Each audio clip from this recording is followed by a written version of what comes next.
Am I going to run out of money and die?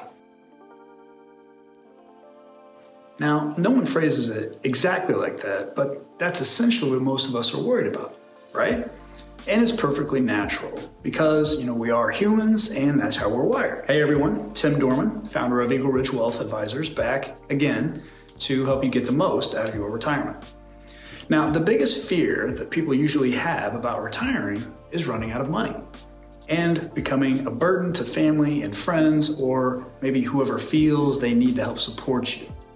Now, sometimes I meet with individuals or couples and they say, hey Tim, what's our number? How much do we need to retire? But it's not about one number because it's always a function of cash flow, right? How much can you receive after taxes and how much are you going to need to spend to retire the way that you would prefer? So I say, well, that number is different for everyone. I could have one couple that has a nest egg of $5 million, but they're spending $1 million a year. So obviously that's not going to work for them over a 30 to 40 plus year retirement. And on the flip side, I could have an individual with a nest egg of say 600,000, and they say they need $20,000 a year from their nest egg, in addition to what they're going to receive from their Social Security benefit. And with those two income sources, we can make that work. Many people may have some arbitrary number of what they think they need in order to retire. Maybe $1 million, maybe $3 million. Maybe they've read somewhere that they need 10 times their current salary saved, and so on. But it all comes back to the function of income and expenses.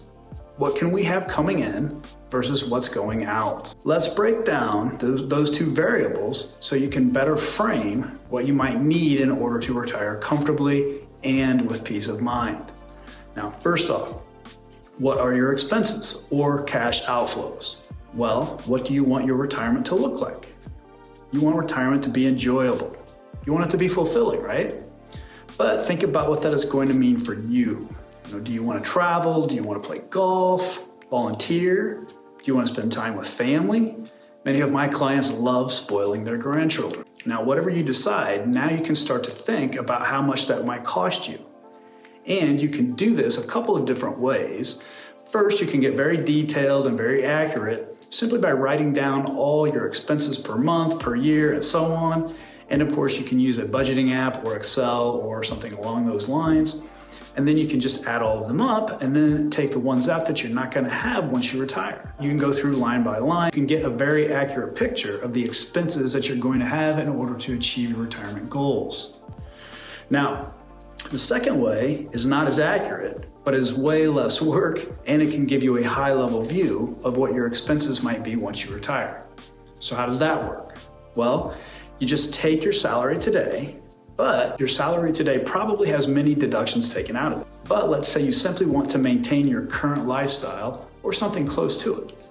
Well, this is good because we just need to replace what your paycheck is delivering to your bank account after all of those deductions.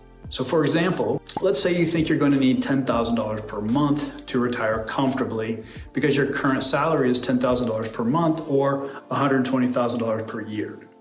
So intuitively, you would think, hey, you need to replace that $10,000 monthly, but you've been prudent and you've been funding your retirement accounts with $2,000 per month. And now, well, you are retired, right? So you no longer need to fund retirement.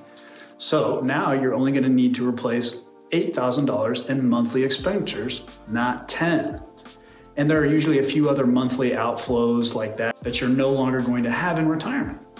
Maybe you pay off your mortgage the same year that you retire. And of course, this is going to save you another couple $1,000s a month in expenditures. So just like that, you're down to needing only $6,000 per month instead of $10,000. Now you think about how retirement spending will be different based on what you want to do. Maybe you want to spend more time on things like I mentioned earlier, like travel, like playing golf, philanthropy, or maybe those grandkids. And let's say that adds up to an additional $2,000 per month. Well, now you're back up to $8,000 per month in spending. But that's still lower than the $10,000 per month that you thought you needed when you started this exercise. And that is a very high level and relatively quick way to see what your expenses might look like once you retire. And keep in mind, at this point, you haven't considered taxes. These are simply the expenses that you're going to have in order to retire the way that you would prefer. Now, the second variable. What are your income sources or cash inflows? Now, first, you want to start with income sources like Social Security, income from pensions or annuities, which of course are very similar. Maybe some rental or farm income. Essentially any income sources that you're going to have in retirement, excluding your investment accounts. Now add these up and you have a general idea of your income inflows at this point. Now let's say you're married and you're each going to have a Social Security benefit of $2,500 per person for a total household income benefit of about $5,000 monthly. Now, continuing on from our early example, let's assume that your retired household living expenses are going to be $8,000 per month. Well, we know that you're going to need $8,000 per month and you have $5,000 coming from Social Security. So where are you going to get that additional $3,000 of income to get to your goal of $8,000 per month? Now remember, this is about understanding income and retirement. And remember, your tax rate in retirement is determined more by where you get the income or cash inflows from, as opposed to the income itself because of how our tax code works. Because if you're simply receiving a pension or receiving some other income source, that's going to be reduced by taxes. So we're going to need to focus on the after-tax income that you're going to receive. Now, let's assume that we use the 4% rule, which is a popular retirement withdrawal strategy that suggests that retirees can safely withdraw the amount equal to 4% of their savings during their retirement and have it last 30 plus years from their investment accounts. Now, we actually use a dynamic guardrail withdrawal strategy at my firm, which means it adapts to the market fluctuations, so it pays a bit more than the typical 4% rule.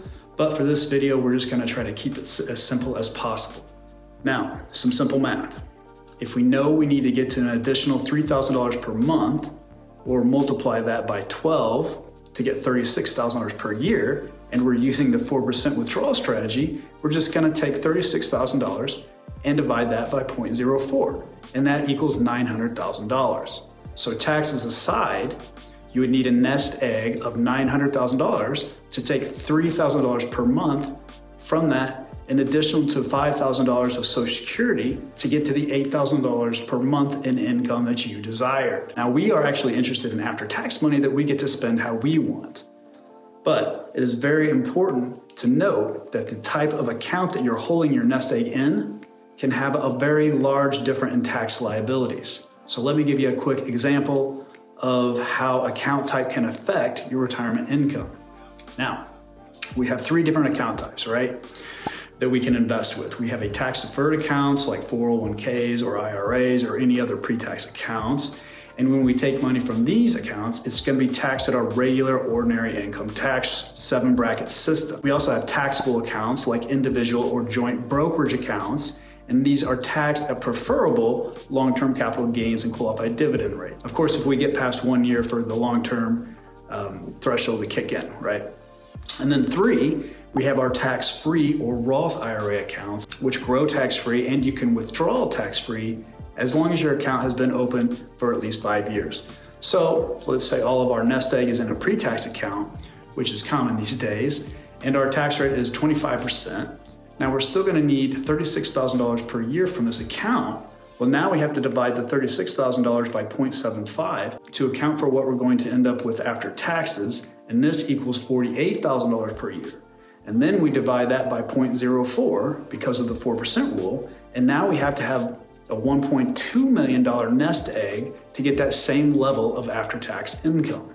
So that's a big difference from the $900,000 that we thought we needed. But of course, if that $900,000 is in a Roth IRA account, then $900,000 is all we would need because we've already paid tax on this money and now it grows tax-free as well.